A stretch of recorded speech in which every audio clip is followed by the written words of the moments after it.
We all know that wealth refers to the value of everything a person owns, less any debt they owe. But did you know that the 100 richest people in India have more wealth than 2/3 of the population?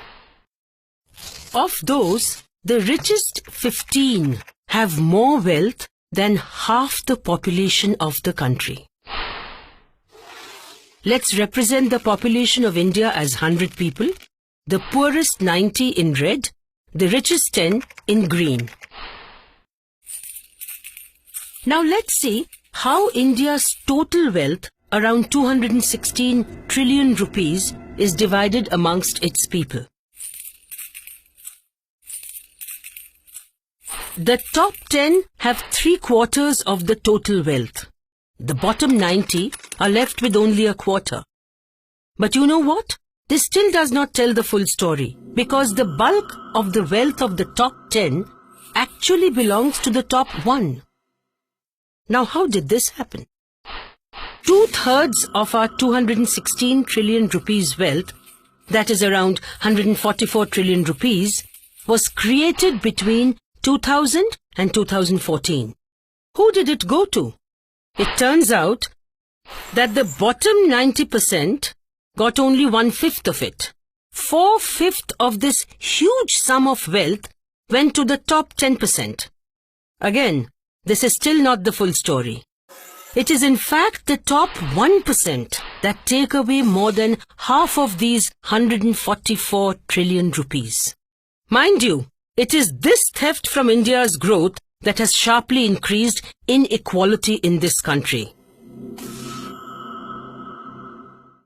In the year 2000, the division of wealth across these groups was like you see here. They all had roughly 1/3 of India's wealth. But by 2014, the top 1%'s share had increased dramatically from 1/3 to 1/2, while the rest lost their share. Some economists argue that more money in the hands of the rich will trickle down to those below. But is it really the case? Consider the last 25 years. In 1991, 1/5 of world's hungry were Indians. 25 years later, in spite of great increase in wealth, India's share in global hunger has actually risen from 1/5 to 1/4. India has lost its fight against hunger. As a result, India now has one of the highest percentages of underweight children in the world. This is almost twice as much as the low-income countries. Their per capita income, however, is half that of India. Apart from being underweight, nearly half the children in this age group suffer from stunting, which health experts identify as the key indicator of malnutrition and is irreversible.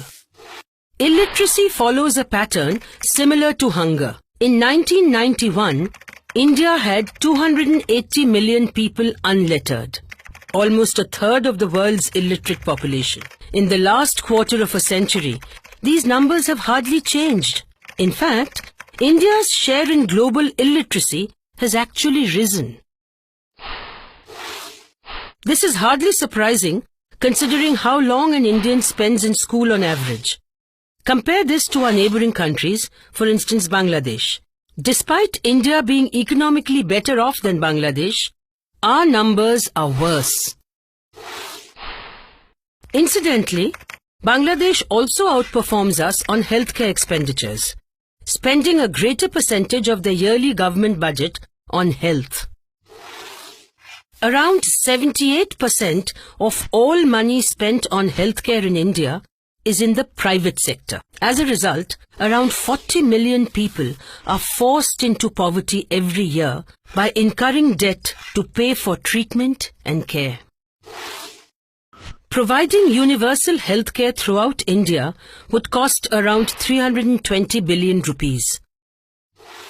This may sound like a lot of money, but it's just a small fraction of the 39 trillion rupees of tax revenue foregone by the Indian government from 2006 to 2013, mostly on accounts of tax breaks given to the rich. It comes to about 5 trillion rupees per year. Now let's see what all can be done with 5 trillion rupees a year. Providing universal healthcare in India would cost 0.32 trillion rupees per year. Providing food for every Indian would cost 0.85 trillion rupees per year. And ensuring elementary schooling to all children under 13 would cost 0.22 trillion rupees a year.